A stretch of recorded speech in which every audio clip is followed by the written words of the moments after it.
치우세요. 당장 이 노인네 끌어내라고요. 대한민국 최고의 호텔 로비가 비명소리로 가득 찹니다. 경호원들의 거친 손길에 밀려 바닥으로 나뒹구는 칠순의 노인.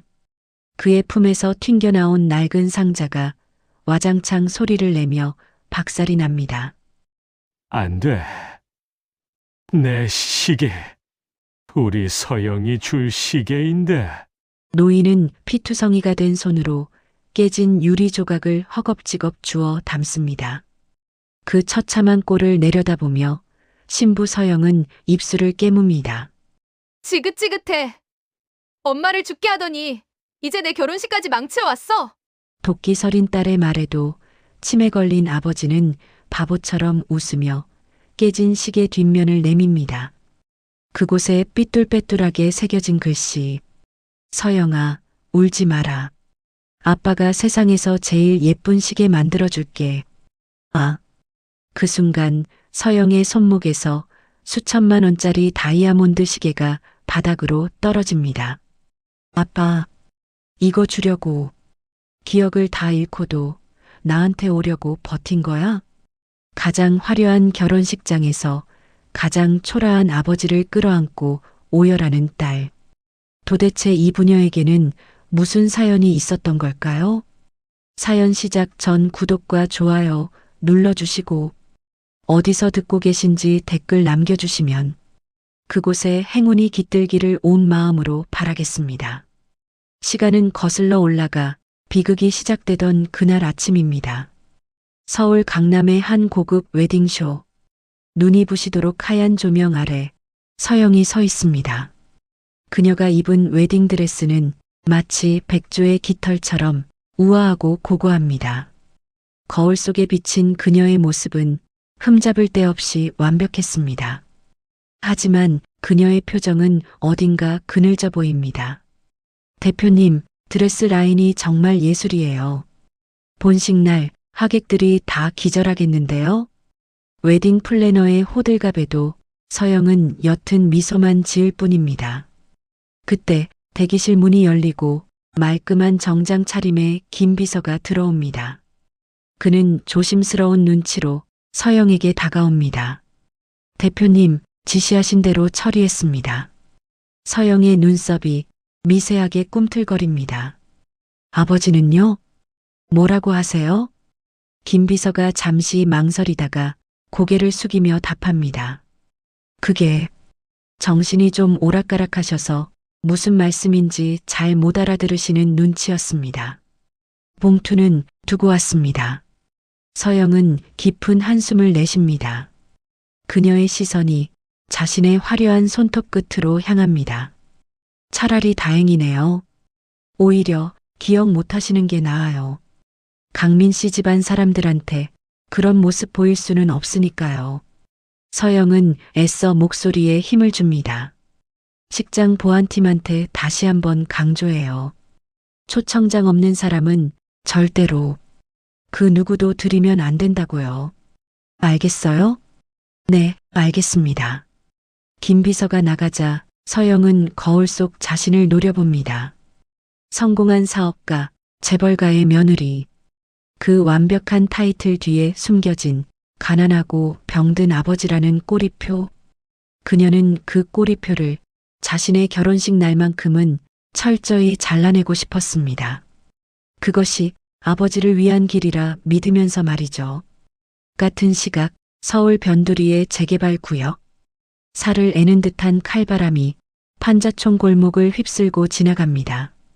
그 매서운 바람을 뚫고 녹슨 리어카 한 대가 끼익 끼익 소리를 내며 굴러갑니다.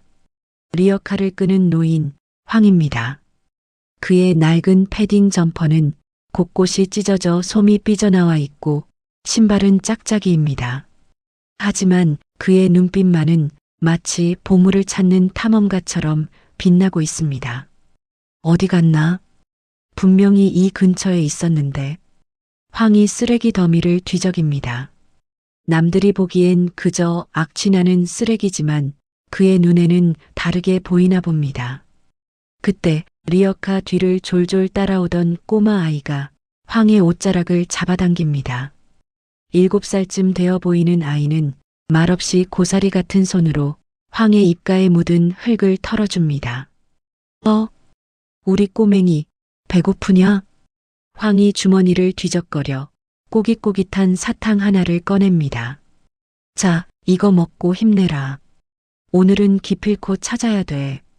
우리 서영이 시집갈 때 가져갈 시계 부품 말이다. 아이는 사탕을 받아들고 걱정스러운 눈으로 황을 올려다봅니다. 황의 손은 동상에 걸려 벌겋게 부어있고 손톱 밑은 시커먼 기름때로 가득합니다. 하지만 황은 추위도 잊은 채 중얼거립니다. 태엽이, 강철로 된 태엽이 있어야 해. 그래야 평생 안 멈추지. 우리 서영이 행복처럼 절대 멈추지 않는 걸로 만들어줘야지. 그의 머릿속 시계는 이미 30년 전 그날에 멈춰 있습니다. 딸과의 약속, 그 하나만이 그를 움직이는 유일한 동력입니다. 그날 오후 황의 낡은 판자집 앞, 검은색 고급 세단 한 대가 위화감을 조성하며 멈춰섭니다. 김 비서가 차에서 내려 코를 막으며 다가옵니다. 집 앞에는 고물들이 산더미처럼 쌓여 있어 발 디딜 틈조차 없습니다. 어르신, 황 어르신 계십니까? 안에서 뚝딱거리는 소리가 멈추고 황이 모습을 드러냅니다. 한 손에는 드라이버를, 한 손에는 반쯤 분해된 라디오를 든 채입니다. 누구? 슉! 김 비서가 헛기침을 하며 두툼한 봉투와 쇼핑백 하나를 내밉니다. 따님께서 보내셨습니다. 서영 대표님이요. 이거 드시고 건강 좀 챙기시라고 하셨습니다. 김 비서는 홍삼 스틱 세트와 현금 봉투를 마루 위에 올려놓습니다. 황은 서영이라는 이름에 눈을 크게 뜹니다. 서영이? 우리 서영이가 왔어? 황이 허둥지둥 신발을 꿰신고 밖으로 뛰쳐나옵니다. 하지만 눈앞에 보이는 건 차가운 표정의 낯선 남자뿐입니다. 대표님은 바쁘셔서 못 오셨고요. 대신 전해드리라고 했습니다. 그리고 김 비서가 잠시 말을 고르더니 단호하게 덧붙입니다. 이번 주말에 식장에는 오지 마시랍니다. 그냥 이 돈으로 따뜻한데 여행이나 다녀오세요. 그게 도와주시는 겁니다. 황은 그 말을 이해하지 못한 듯 멍하니 김 비서를 바라봅니다. 식장? 아, 서영이 시집 가는구나. 그럼 가야지. 내가 만든 시계 줘야 하는데. 황이 아이처럼 해맑게 웃으며 방 안으로 들어가려 합니다. 김 비서가 황의 앞을 가로막습니다. 오지 마시라고요. 제발 따님 체면 좀 생각해 주세요. 이런 꼴로 오시면 대표님이 얼마나 창피하시겠습니까? 김 비서의 시선이 황의 꼬질꼬질한 옷차림을 훑어내립니다. 순간 황의 동작이 멈춥니다. 그는 자신의 옷을 내려다봅니다. 기름때 묻은 바지, 구멍난 양말, 치매에 걸려 흐릿한 정신 속에서도 창피하다는 말은 비수처럼 가슴에 꽂힙니다. 내가 창피해? 김 비서는 대답 대신 한숨을 내쉬며 뒤돌아섭니다. 돈은 넉넉히 넣었습니다. 부디 먼 발치에서만 축하해 주세요. 세단이 흙먼지를 일으키며 떠나갑니다. 황은 차가 사라진 골목길을 오랫동안 바라보고 서 있습니다. 그의 손에 들린 드라이버가 덜덜 떨리고 있습니다. 땅거미가 질 무렵 황은 방구석에 놓인 현금 봉투를 쓰레기통에 툭 던져버립니다. 그에게 중요한 건 돈이 아니었습니다. 그는 다시 작업대 앞에 앉습니다.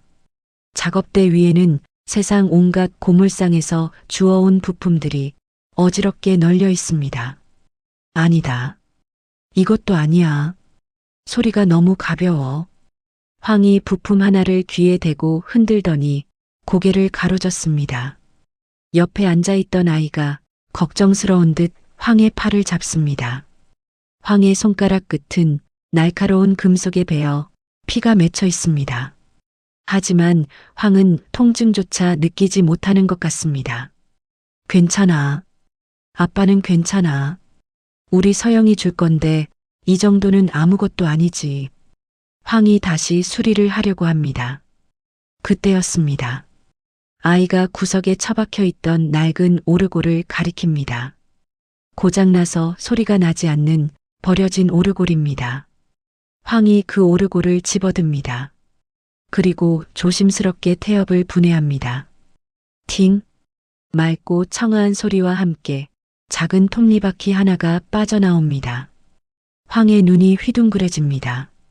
그는 톱니바퀴를 헝겊으로 닦아 전등 불빛에 비춰봅니다. 기름때를 벗겨낸 금속 조각이 마치 다이아몬드처럼 영롱하게 빛납니다. 찾았다. 황의 입에서 탄성이 터져 나옵니다. 찾았어. 이거야. 이 소리야. 황은 톱니바퀴를 가슴에 품고 아이를 끌어안습니다. 맞지? 아빠가 찾았어. 이제 됐어. 이것만 끼우면 세상에서 제일 예쁜 시계가 되는 거야. 창밖에는 다시 눈발이 날리기 시작합니다. 차가운 바람이 문틈으로 새어 들어오지만 황은 춥지 않습니다. 그는 딸이 오지 말라고 했다는 사실도 자신이 초대받지 못했다는 사실도 까맣게 잊어버렸습니다. 오직 딸에게 줄 선물을 완성했다는 기쁨. 그 순진무구한 기쁨만이 주름진 그의 얼굴을 가득 채우고 있습니다. 그는 콧노래를 흥얼거리며 밤을 새워 시계를 조립하기 시작합니다. 내일 자신에게 닥쳐올 가혹한 운명은 꿈에도 모른 채 그는 웃고 있었습니다. 세상을 다 가진 사람처럼 아주 환하게 말입니다. 어둠이 짙게 깔린 판자촌의 밤은 유난히 길고 고요합니다. 그 정막을 깨는 건 오직 낡은 줄이 금속을 갉아내는 소리뿐입니다. 사각, 사각, 사각, 사각. 황은 좁은 방 한가운데 앉아 자신과의 싸움을 벌이고 있습니다. 책상 스탠드의 불빛이 그의 굽은 등 위로 위태롭게 흔들립니다. 그의 손에 들린 건 쓰레기장에서 주워온 롯세 밥그릇 조각입니다. 그는 그것을 깎고 다듬어 시계의 몸통을 만들고 있습니다. 조금만 더. 여기가 너무 두꺼워. 서영이 손목은 가늘어서 이러면 무거워서 못 써. 황이 혼잣말을 중얼거리며 이마에 흐르는 땀을 소매로 훔칩니다. 하지만 마음과 달리 몸은 말을 듣지 않습니다. 칠순을 훌쩍 넘긴 노인의 손은 마치 고장난 기계처럼 덜덜 떨립니다. 칭! 손이 미끄러지며 날카로운 쇠붙이가 황의 검지 끝을 스치고 지나갑니다. 붉은 피가 방울져 맺히지만 황은 아픈 줄도 모릅니다. 오히려 부품이 상하지 않았는지 확인하느라 피 묻은 손으로 롯세 조각을 어루만집니다. 휴, 다행이다. 흠집 안 났어. 정말 다행이야. 그때 옆에서 졸고 있던 아이가 부스스 일어납니다. 아이는 황의 피 맺힌 손가락을 보더니 깜짝 놀라 구급상자를 찾아옵니다. 그리고 고사리 같은 손으로 황의 손가락에 반창고를 꾹꾹 눌러붙입니다. 황은 그런 아이를 멍하니 바라보다가 해실해실 웃음을 터뜨립니다. 우리 서영이 아빠 아플까봐 걱정했어? 황의 눈앞에 있는 건 더 이상 낯선 꼬마 아이가 아닙니다. 그의 망가진 기억 회로가 30년 전의 시간을 불러온 것입니다. 7살 단발머리를 찰랑거리던 어린 딸 서영이. 그 모습이 아이에게 겹쳐 보입니다. 아빠는 괜찮아. 이것 봐라. 아빠가 대단한 거 만들고 있거든. 황이 작업대 위에 놓인 김 비서가 두고 간 홍삼 스틱 하나를 집어듭니다. 황이 아이에게 홍삼 껍질을 까줍니다. 많이 먹어라. 살이 좀 올라야지. 처음 봤을 땐 뼈다귀만 남아서 꼭 고장난 뻐꾸기 시계 같더니만. 황은 기억합니다. 3년 전 비 오던 날 고물상앞 라면 박스 안에 버려져 떨고 있던 이 아이를. 말을 잃어버린 아이. 세상이 무서워 입을 닫아버린 아이. 황에게 이 아이는 사람이 아니라 고쳐야 할 고장난 세상이었습니다. 내가 그랬지? 하래비가 시계만 고치는 게 아니라고. 너도 내가 다 고쳐놨잖아. 기름칠하고 밥 주고 재워주니까. 이제 눈빛이 반짝반짝하잖아. 아이가 배시시 웃으며 황의 품을 파고듭니다. 황은 아이의 머리를 쓰다듬으며 먼 산을 봅니다. 근데 내 진짜 보물은 못 고쳐줬어. 우리 서영이 마음은 내가 다 망가뜨려놔서 부속품이 없네. 맞는 부속품이 없어. 황의 눈에 물기가 어린 회한 가득한 눈빛이 스쳐 지나갑니다. 서영아, 너 그거 기억나냐? 내가 유치원 졸업할 때 그랬잖아. 아빠가 만든 시계가 백화점에 있는 것보다 훨씬 예쁘다고. 아이는 아무 말도 하지 않습니다. 그저 맑은 눈망울로 황을 바라볼 뿐입니다. 하지만 황에게는 그 침묵조차 딸의 다정한 대답으로 들립니다. 그래. 그 약속 아빠가 너무 늦게 지켜서 미안하다. 사는 게 바빠서 내 등록금 대느라 집세 내느라 아빠가 시계 만들 틈이 없었어. 황의 목소리가 조금씩 물기에 젖어듭니다. 근데 이제 다 됐어. 내일이면 완성이야.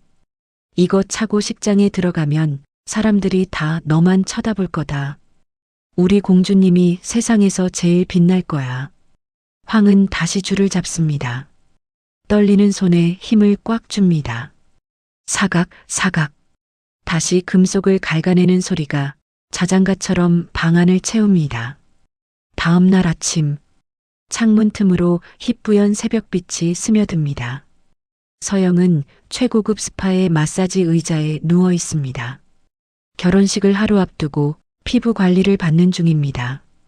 하지만 그녀의 미간은 찌푸려져 있습니다. 대표님, 표정을 좀 푸세요. 그러다 주름 생기겠어요. 관리사의 말에 서영이 신경질적으로 눈을 뜹니다. 잠깐만요. 전화 좀 쓸게요. 서영이 휴대폰을 들어 김 비서에게 전화를 겁니다. 네, 대표님. 그 노인네는요? 확실하게 처리된 거 맞죠?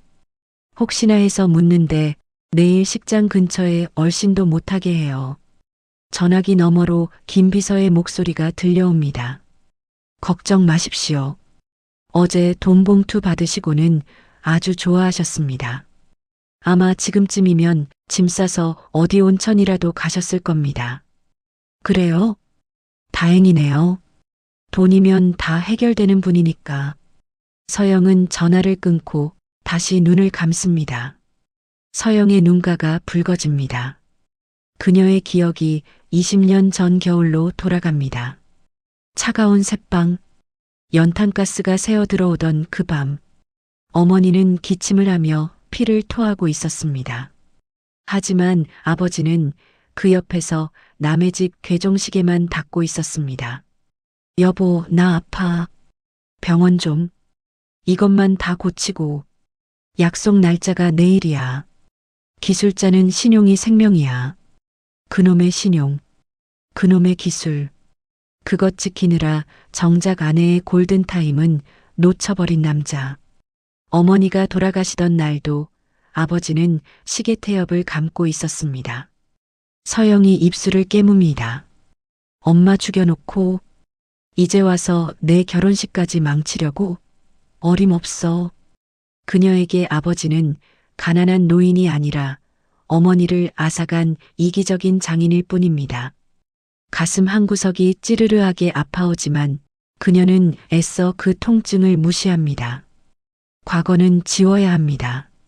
그래야 그녀가 쌓아 올린 현재가 무너지지 않으니까요. 다시 판자촌의 아침. 밤을 꼬박 새운 황이 책상 위에 엎드려 쪽잠을 자고 있습니다. 작업대 위에는 제법 시계의 형태를 갖춘 물건이 놓여 있습니다.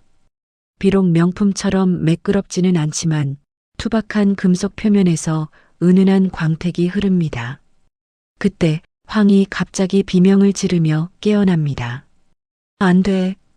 어디 갔어? 황이 허둥지둥 작업대를 손으로 훑습니다. 방금 잠결에 시계를 잃어버리는 꿈을 꾼 모양입니다. 어딨어? 내 시계. 우리 서영이 줄 시계. 그의 손에 닿는 건 차가운 공구들 뿐입니다. 치매 증상이 다시금 도지기 시작합니다. 방금 전까지 자신이 만들던 시계가 눈앞에 있는데도 그는 그것을 알아보지 못합니다. 공포에 질린 황의 눈동자가 사방을 헤맵니다. 누가 훔쳐갔어? 도둑이야. 도둑이 들었어. 황이 방문을 벌컥 열고 맨발로 밖으로 뛰쳐나갑니다. 내 시계 내놔. 이 나쁜 놈들아. 골목길을 지나가던 동네 개가 황을 보고 컹컹 짖어댑니다. 황은 바닥에 주저앉아 어린아이처럼 엉엉 울음을 터뜨립니다. 안 되는데. 내일이 결혼식인데. 빈손으로 가면 우리 서영이가 실망할 텐데. 그때 뒤따라 나온 아이가 황의 앞에 쭈그리고 앉습니다. 아이는 말없이 자신의 주머니에서 무언가를 꺼내 황의 손에 쥐어줍니다. 그것은 황이 밤새 깎았던 바로 그 시계 뭉치입니다. 아이는 손가락으로 집안을 가리키며 황의 등을 토닥입니다.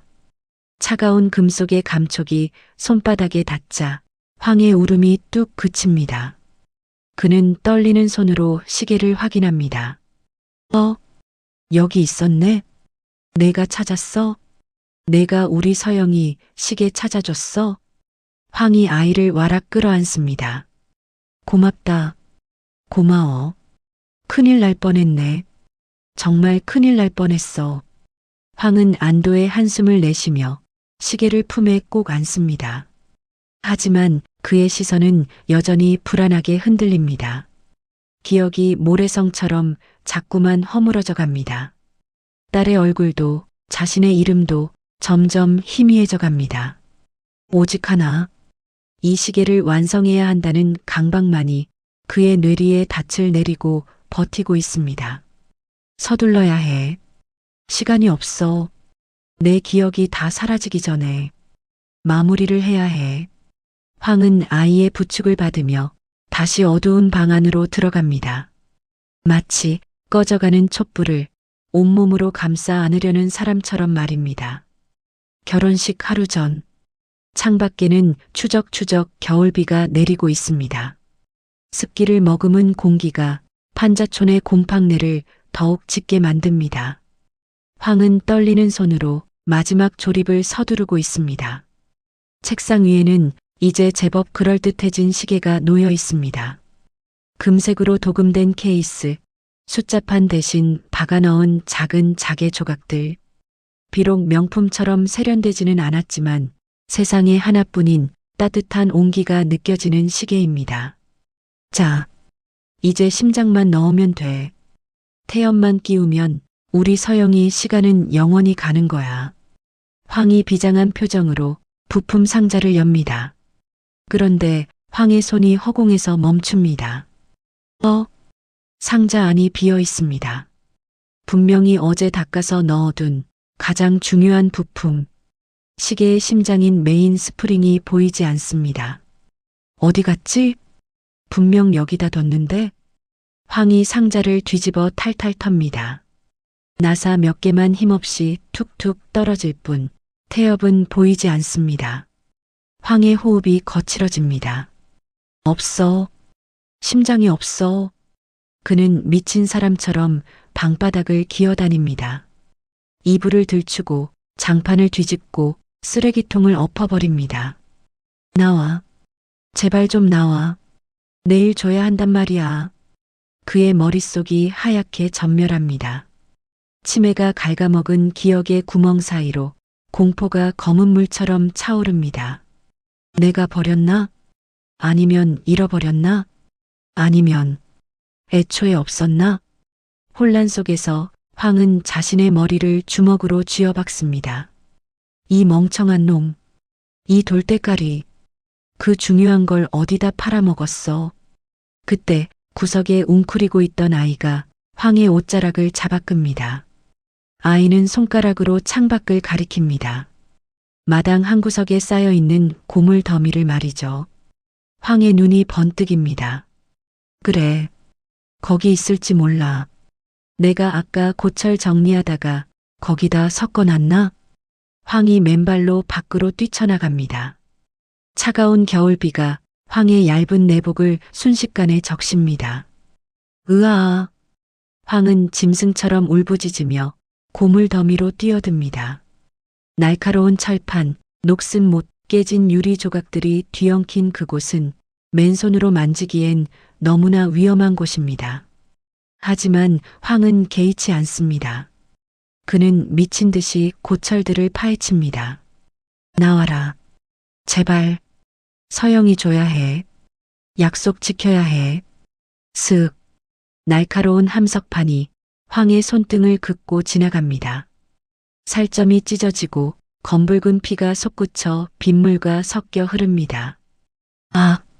황이 비명을 지르며 손을 움켜쥡니다. 손톱이 뒤집어지고 손가락 마디마디가 멍투성이입니다. 하지만 그는 멈추지 않습니다. 피가 흐르는 손으로 다시 쓰레기 더미를 뒤집니다. 그의 눈물과 빗물이 뒤섞여 얼굴을 타고 흘러내립니다. 하나님, 부처님, 제발 한 번만 봐주세요. 나 벌 받는 거 아는데요. 평생 못난 아비로 살아서 벌 받는 거 아는데요. 황이 흙바닥에 무릎을 꿇고 엉엉 웁니다. 이거 하나만, 마지막으로 이거 하나만 하게 해주세요. 우리 딸내미 손목에 이거 하나만 채워주게 해주세요. 그 처절한 울음소리가 빗소리에 묻혀 골목을 맴돕니다. 그때였습니다. 아이가 빗속으로 뛰어들어옵니다. 아이는 자신의 작은 우산을 황에게 씌워주려다 우산을 팽개치고 함께 고물 더미를 뒤집니다. 고사리 같은 손이 녹슨 괴종시계의 잔해를 들어 올립니다. 그 밑에 진흙투성이가 된 작은 쇠붙이 하나가 반짝입니다. 아이가 황의 어깨를 툭툭 칩니다. 황이 고개를 듭니다. 아이의 손바닥 위에 놓인 동그랗게 말린 강철 스프링. 비록 녹이 슬고 흙이 묻었지만 황에게는 세상 그 무엇보다 빛나는 보석입니다. 찾았다. 황은 떨리는 손으로 태엽을 받아듭니다. 피 묻은 손가락이 차가운 태엽을 소중하게 감싸줍니다. 고맙다. 정말 고맙다. 황은 아이를 끌어안고 빗물 바닥에 주저앉아 한참을 흐느낍니다. 다시 방 안. 황은 수건으로 물기를 닦을 새도 없이 작업대 앞에 앉습니다. 손에서는 피가 계속 배어나오지만 그는 반창고도 붙이지 않습니다. 감각이 무뎌진 탓일까요? 아니면 간절함이 통증을 이긴 걸까요? 그는 기름 걸레로 태엽을 닦고 또 닦습니다. 녹을 벗겨내고 기름을 먹이자 태엽은 다시 은빛 광택을 되찾습니다. 이제 들어간다. 서영아, 아빠 마음 들어간다. 황이 조심스럽게 태엽을 시계 중심축에 끼워 넣습니다. 그리고 드라이버를 돌립니다. 끼릭끼릭. 태엽이 감기는 소리가 경쾌하게 울립니다. 마지막 나사를 조이자 멈춰있던 시계가 기지개를 켭니다. 째깍, 째깍, 째깍. 규칙적이고 힘찬 소리. 마치 갓 태어난 아기의 심장 박동 같습니다. 황은 시계를 귀에 대고 그 소리를 듣습니다. 그의 입가에 바보 같지만 세상에서 가장 행복한 미소가 번집니다. 됐다. 살아났다. 황은 피 묻은 손으로 완성된 시계를 들어 올립니다. 전등 불빛 아래서 투박한 시계가 영롱하게 빛납니다. 시계 뒷면에는 황이 삐뚤빼뚤하게 새긴 글귀가 선명합니다. 사랑하는 딸 서영에게. 아빠가. 서영아. 내일 보자. 아빠가 제일 먼저 가서 기다릴게. 황은 시계를 품에 꼭 안고 쓰러지듯 자리에 눕습니다.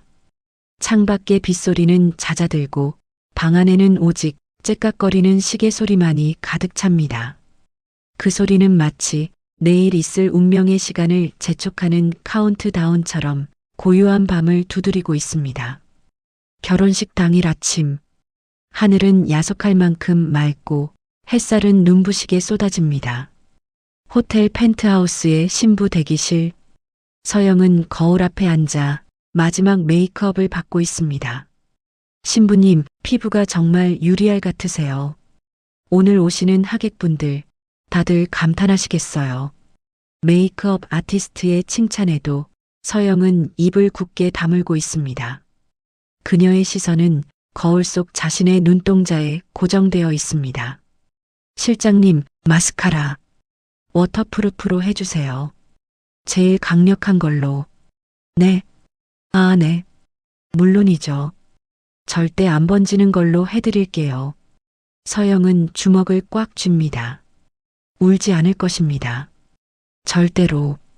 오늘은 그녀가 그 지긋지긋한 가난의 냄새를 완전히 털어내고 새로운 세상으로 들어가는 날이니까요. 같은 시각 판자촌의 단칸방. 황도 생의 가장 분주한 아침을 맞이했습니다. 그는 장롱 깊숙한 곳에서 비닐에 쌓인 양복 한 벌을 꺼냅니다. 30년 전 서영이 초등학교 입학식 때 입었던 그의 유일한 정장입니다. 콜록, 콜록. 비닐을 벗기자 코를 찌르는 나프탈렌 냄새와 곰팡이 냄새가 진동합니다. 하지만 황은 마치 최고급 턱시도라도 입는 양 조심조심 팔을 끼워 넣습니다. 소매는 닳아서 반질반질하고 바지 기장은 껑충하게 짧아져 있습니다. 그래도 황은 거울을 보며 옷매무새를 다듬습니다. 어떠냐? 아빠 좀 멋있냐? 황이 쑥스러운 듯 웃으며 묻자 아이가 엄지손가락을 치켜 세웁니다. 아이는 서영이 어릴 때 입던 색바랜 분홍색 원피스를 입고 있습니다. 황은 품 안에서 신문지로 꼼꼼하게 싼 하얀 상자를 꺼냅니다. 어제 피를 흘리며 완성한 바로 그 시계가 들어있는 상자입니다. 가자. 우리 공주님 보러 가자. 황은 아이의 손을 잡고 당당하게 방문을 나섭니다. 그의 구두는 밑창이 다 떨어져 덜그럭거리지만 그의 발걸음만큼은 레드카펫을 밟는 배우처럼 힘찹니다. 도심의 초호화 호텔 앞. 으리으리한 대리석 기둥과 화려한 샹들리에가 위용을 뽐냅니다. 즐비하게 늘어선 고급 세단 사이로 황과 아이가 걸어옵니다. 그들의 모습은 마치 백조무리에 섞인 미운 오리 새끼처럼 철저하게 이질적입니다. 황은 호텔 회전문을 향해 직진합니다. 그때 검은 정장을 입은 보안요원 2명이 황의 앞을 가로막습니다. 잠시만요, 어르신.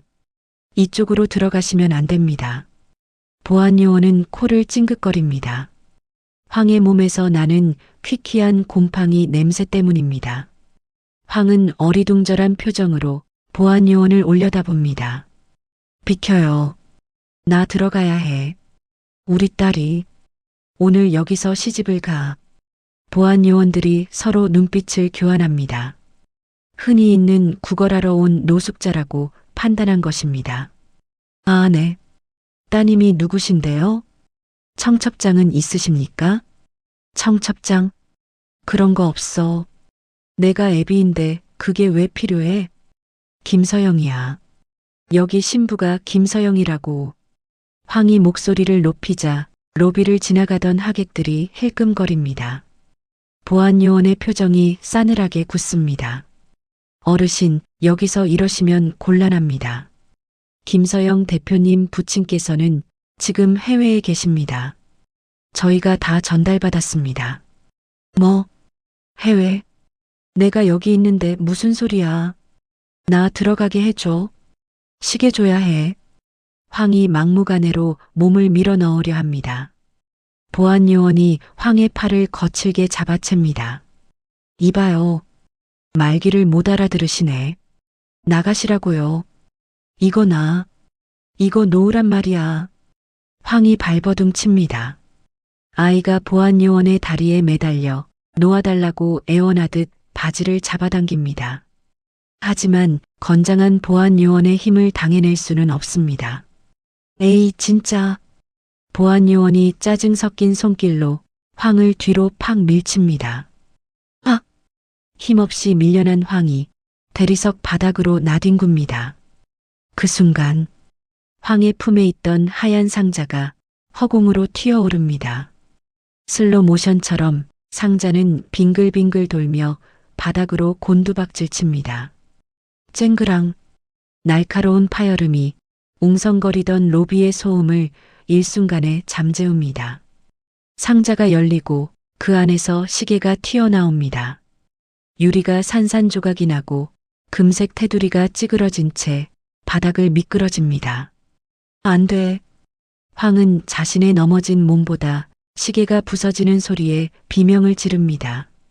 그는 엉금엉금 기어가 깨진 시계를 주워 담으려 합니다. 유리 조각에 손이 베어 어제 다친 상처 위로 다시 붉은 피가 뚝뚝 떨어집니다. 내 시계. 서영이 시계. 황이 울부짖습니다. 이게 어떤 시계인데? 이게 어떻게 만든 건데? 아이가 황의 옆에 털썩 주저앉아 황의 피 묻은 손을 감싸줍니다. 그때였습니다. 무슨 일이에요? 로비 안쪽에서 차가우면서도 떨리는 목소리가 들려옵니다. 하객들이 모세의 기적처럼 갈라집니다. 그 사이로 눈부신 웨딩드레스를 입은 서영이 걸어 나옵니다. 그녀의 곁에는 당황한 표정의 신랑 강민이 서 있습니다. 서영의 시선이 바닥에 엎드려 있는 초라한 노인에게 꽂힙니다. 곰팡이 냄새나는 양복, 피범벅이 된 손, 그리고 그 옆에 널브러진 싸구려 시계 조각들. 서영의 동공이 지진이라도 난 듯 흔들립니다. 아, 뭐지? 그녀의 입술이 소리 없이 움직입니다. 가장 감추고 싶었던 비밀이 가장 화려한 순간에 가장 비참한 모습으로 그녀의 발목을 잡으러 온 것입니다. 황이 고개를 듭니다. 눈물과 콧물로 얼룩진 얼굴로 그토록 보고 싶었던 딸을 마주 봅니다. 황은 깨진 시계를 등 뒤로 숨기며 바보처럼 해죽 웃습니다. 서영아, 아빠가 안 늦었지? 그의 미소가 서영의 심장을 난도질합니다. 로비에는 숨막히는 정적만이 감돕니다. 호텔 로비에 내려앉은 침묵은 마치 거대한 얼음장 같습니다. 하객들의 수군거림이 벌떼 소리처럼 웅웅거리며 귓가를 때립니다. 뭐야? 노숙자 아니야? 신부 아는 사람인가 봐? 세상에, 냄새 좀 봐. 경비들은 뭐 하는 거야? 경멸과 호기심이 뒤섞인 시선들이 바닥에 엎드린 황과 서영을 향해 쏟아집니다. 서영의 약혼자, 강민이 당황한 얼굴로 서영의 팔을 잡습니다. 서영 씨, 이게 무슨 아는 분입니까? 서영은 대답하지 못합니다. 그녀의 시선은 강민이 아닌 아버지의 손에 고정되어 있습니다. 유리 조각이 박혀 피가 흐르는 그 거칠고 투박한 손. 황은 그 손으로 깨진 시계를 필사적으로 가리려 애씁니다. 마치 자신의 존재 자체가 딸에게 오점이 될까봐 스스로를 지우려는 사람처럼 말입니다. 그때였습니다. 황이 서영의 웨딩드레스 자락을 피 묻은 손으로 덥석 잡습니다. 안 돼. 여보. 서영이 흠칫 놀라 멈춥니다. 아버지가 자신을 부르는 호칭이 이상합니다. 황은 초점 없는 눈으로 서영을 애처롭게 올려다봅니다. 여보, 가지 마. 죽지 마. 내가 잘못했어. 황의 시간은 지금 서영의 결혼식이 아니라 20년 전 아내가 숨을 거두던 그 단칸방으로 와 있습니다. 내가 이거 다 고쳤어. 이거 팔면 병원 갈 수 있어. 그러니까 눈 좀 떠봐. 돈 벌어 왔는데 왜 가질 못하니? 황이 깨진 시계를 마치 산소호흡기라도 되는 양 부여잡고 오열합니다. 제발, 제발 숨 좀 쉬어봐.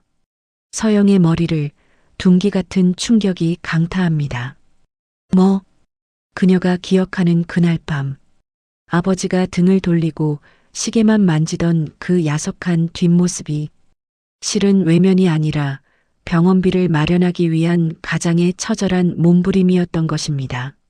하지만 어린 서영은 그 등을 무관심이라고 오해했고 아버지는 아내를 못 살렸다는 죄책감에 평생 변명 한마디 하지 않고 그 미움을 감내해 온 것입니다. 아빠, 그게 그런 거였어? 서영의 다리가 휘청거립니다. 그녀는 바닥에 주저앉아 황이 내민 시계를 봅니다. 뒷면에 새겨진 글귀가 이제는 축하 인사가 아니라 피로 쓴 유서처럼 보입니다. 미안하다. 이번엔 안 늦을게. 우리 서영이는 아빠가 지킬게. 으앙. 서영의 입에서 짐승 같은 울음이 터져 나옵니다. 그것은 사무치는 미안함이자 자신을 향한 혐오입니다. 내가 몰랐어. 아빠가 그런 줄도 모르고 나는 아빠가 엄마 미워서 그런 줄 알고 나 나쁜 년이야. 아빠 혼자 그 지옥 속에 살게 두고 나 혼자 잘 먹고 잘 살겠다고. 서영은 갑자기 30년 전 일이 생각이 났습니다. 아빠, 나 나중에 시집갈 때 아빠가 시계 만들어줘. 그럼 아빠가 우리나라 최고의 기술자인데 세상에서 제일 비싸고 예쁜 걸로 만들어주지. 약속해. 꼭이야. 기름 냄새 나는 좁은 단칸방에서 새끼손가락 걸며 했던 그 약속. 서영은 잊고 살았습니다. 가난이 싫어서, 성공하고 싶어서 그 기억을 쓰레기통에 처박아 두었습니다. 그런데 치매에 걸려 자신의 이름조차 잊어버린 아버지가, 딸의 얼굴조차 알아보지 못하던 아버지가 그 30년 전의 약속 하나만은 기억의 파편 속에 움켜쥐고 있었던 것입니다.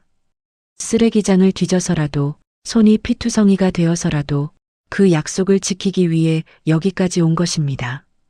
그녀의 눈에서 터진 눈물은 멈추지 않고 계속 흘러내렸습니다. 눈물은 황의 손등 위로 붉은 피와 섞여 번져나갑니다. 가자, 꼬마야. 우린 여기 있으면 안 돼. 황이 아이의 손을 잡고 뒷걸음질 칩니다. 그때 서영이 웨딩드레스 자락을 걷어차고 달려듭니다. 가지마. 서영이 황의 앞을 가로막습니다. 서영 씨. 강민이 소리치지만 서영에게는 아무것도 들리지 않습니다. 그녀는 바닥에 무릎을 꿇습니다. 수천만 원짜리 실크 드레스가 더러운 바닥에 지시겨집니다. 서영은 바닥에 떨어진 그 깨지고 망가진 시계를 집어듭니다. 날카로운 유리 파편이 서영의 손바닥을 찌르지만 그녀는 아랑곳하지 않고 시계를 가슴에 품습니다. 이거 내 거잖아. 아빠가 놔주려고 만든 거잖아. 황의 눈이 커집니다. 그의 흐릿한 동공에 눈물 범벅이 된 신부의 얼굴이 맺힙니다. 영이. 황이 조심스럽게 손을 뻗어 서영의 뺨을 만지려다 멈칫합니다. 자신의 손이 너무 더럽기 때문입니다. 그래, 서영이야. 아빠 딸 서영이. 서영이 황의 더러운 손을 낚아채 자신의 얼굴에 비빕니다. 아빠, 나 이제야 알았어. 내가 너무 늦게 알아채서 미안해. 서영이 목 놓아 울부짖습니다. 그 울음소리에는 지난 세월 아버지에게 주었던 상처와 자신이 뱉었던 모진 말들에 대한 참회가 담겨 있습니다. 아빠는 내가 부끄러워할까봐, 냄새나는 늙은이가 가면 우리 공주님 얼굴에 먹칠할까봐. 황이 아이처럼 입술을 실룩거립니다. 누가 그래? 누가 부끄럽대? 서영이 벌떡 일어납니다. 그녀는 자신의 손목에 차고 있던 시아버지가 예물로 준 다이아몬드 시계를 풀어버립니다. 묵직한 명품 시계가 미련 없이 바닥으로 던져집니다. 주변 하객들이 경악하여 숨을 들이킵니다. 보세요.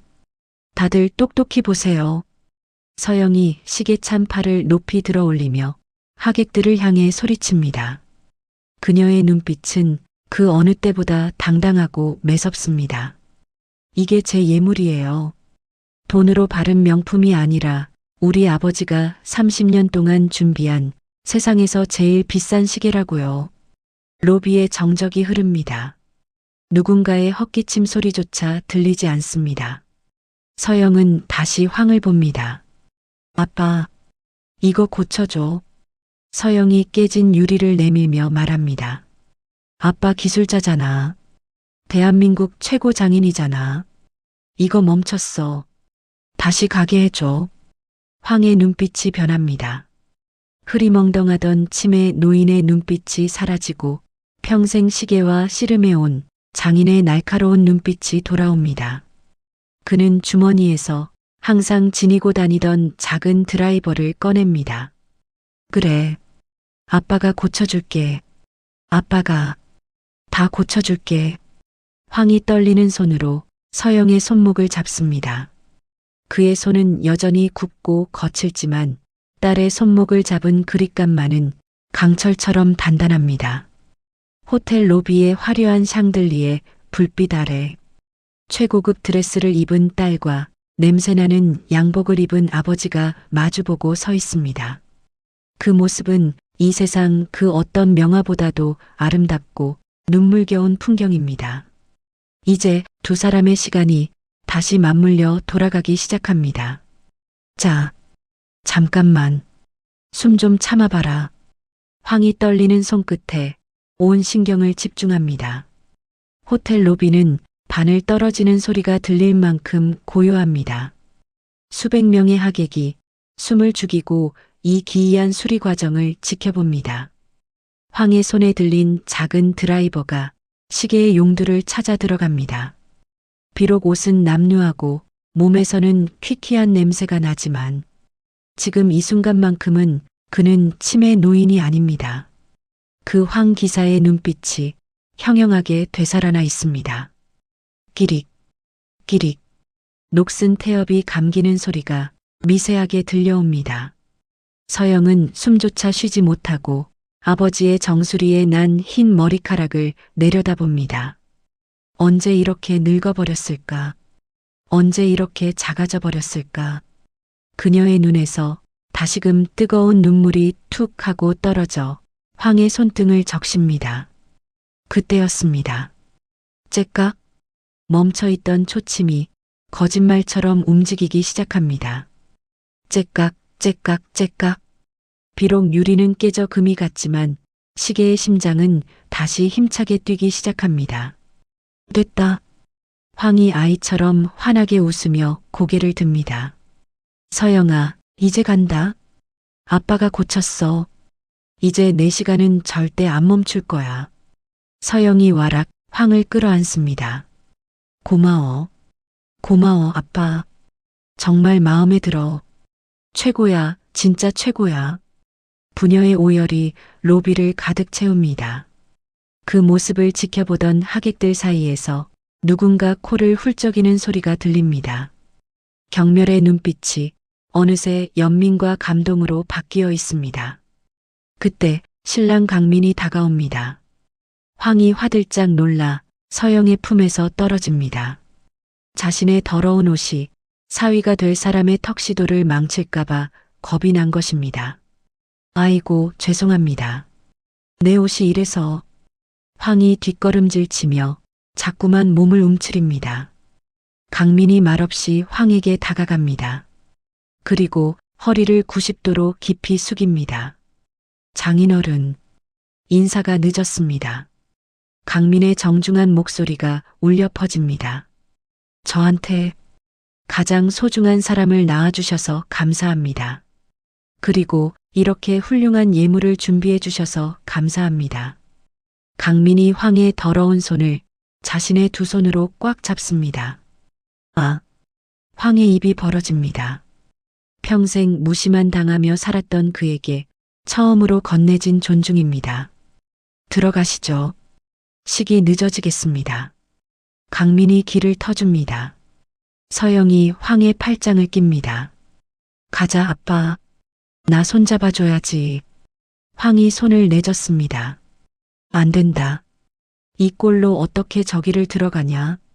나는 그냥 밖에서 볼게. 여기서 보는 게 더 잘 보여. 아니, 아빠가 내 손 안 잡아주면 나 오늘 결혼 안 해. 평생 혼자 살 거야. 서영이 으름장을 놓자 황이 어쩔 줄 몰라 하며 아이를 쳐다봅니다. 곁에 서 있던 꼬마 아이가 황의 엉덩이를 툭 밉니다. 마치 얼른 가라는 듯 아이의 눈이 반달처럼 휘어집니다. 황은 떨리는 손으로 옷매무새를 다듬습니다. 서영이 손수건을 꺼내 아버지의 얼굴에 묻은 얼룩을 닦아줍니다. 아빠, 오늘 아빠가 세상에서 제일 멋있어. 그러니까 고개 들어. 당당하게. 신부 입장. 사회자의 힘찬 외침과 함께 육중한 문이 열립니다. 우아한 피아노 선율이 흘러나옵니다. 버진 로드. 그 꽃길 입구에 눈부신 웨딩드레스를 입은 딸과 곰팡이 핀 양복을 입은 아버지가 서 있습니다. 하객들이 모두 자리에서 일어납니다. 누구는 입을 막고 울고 누구는 박수를 칠 준비를 합니다. 황은 눈이 부신 듯 눈을 찡그립니다. 그의 낡은 구두가 하얀 꽃길을 밟습니다. 한 걸음. 30년 전 젊은 아빠가 어린 딸을 업고 뛰던 그날처럼. 두 걸음. 등록금이 없어 딸을 안고 울던 그 밤처럼. 세 걸음. 치매에 걸려 딸의 이름조차 잊어버렸던 그 캄캄했던 시간들을 지나 그들은 지금 함께 걷고 있습니다. 황의 굽은 등이 오늘따라 태산처럼 커 보입니다. 서영은 아버지의 팔을 생명줄처럼 꽉 잡고 있습니다. 그녀의 손목에서 깨진 시계가 조명을 바다보석처럼 빛납니다. 째깍째깍. 시계 소리가 마치 두 사람의 발걸음 박자를 맞추는 것 같습니다. 단상 앞에 다다르자 황이 서영의 손을 강민에게 넘겨줍니다. 우리 서영이 잘 부탁하네. 고장나면 내가 또 고쳐줄 테니까. 반품은 안 되네. 황의 농담에 하객들이 울다가 웃음을 터뜨립니다. 강민이 씩씩하게 대답합니다. 네. 평생 고장나지 않게 잘 닦고 조이며 살겠습니다. 황이 안도의 한숨을 내쉬며 뒤로 물러납니다. 그때 서영이 황을 다시 부릅니다. 아빠. 황이 뒤를 돌아봅니다. 사랑해. 아빠 딸로 태어나게 해줘서 정말 고마워. 황의 주름진 얼굴이 일그러지며 눈물범벅이 됩니다. 그는 대답 대신 손을 머리 위로 올려 크게 하트를 그립니다. 아주 오래전 서영이가 가르쳐줬던 그 촌스러운 동작으로 예식이 끝나고 가족 사진을 찍는 시간. 사진사가 외칩니다. 자, 직계 가족분들 나오세요. 사람들이 웅성거리며 자리를 잡습니다. 황은 슬그머니 뒤로 빠지려 합니다. 그런데 서영이 황을 잡아 끌어 신부 옆 정중앙에 세웁니다. 그리고 소리칩니다. 잠깐만요. 한 명 더 있어요. 서영이 손짓하자 구석에 숨어있던 꼬마 아이가 쭈뼛거리며 나옵니다. 이리 와. 너도 내 동생이잖아. 아빠가 키우면 내 동생이지. 서영이 아이의 손을 잡아 황의 옆에 세웁니다. 그러자 아이가 처음으로 말했습니다. 그럼 언니라고 불러도 돼요? 모두가 놀라 눈이 휘둥그레졌습니다. 그리고 잠시 후 넷은 서로를 바라보며 미소 짓습니다. 황과 아이, 그리고 서영과 강민. 피 한 방울 섞이지 않은 타인과 피보다 진한 사랑으로 엮인 가족이 한 프레임 안에 섭니다. 자, 찍습니다. 웃으세요. 김치, 치즈, 플래시가 터지는 순간 황의 손목에 있는 낡은 전자시계와 서영의 손목에 있는 깨진 수제시계가 동시에 반짝입니다.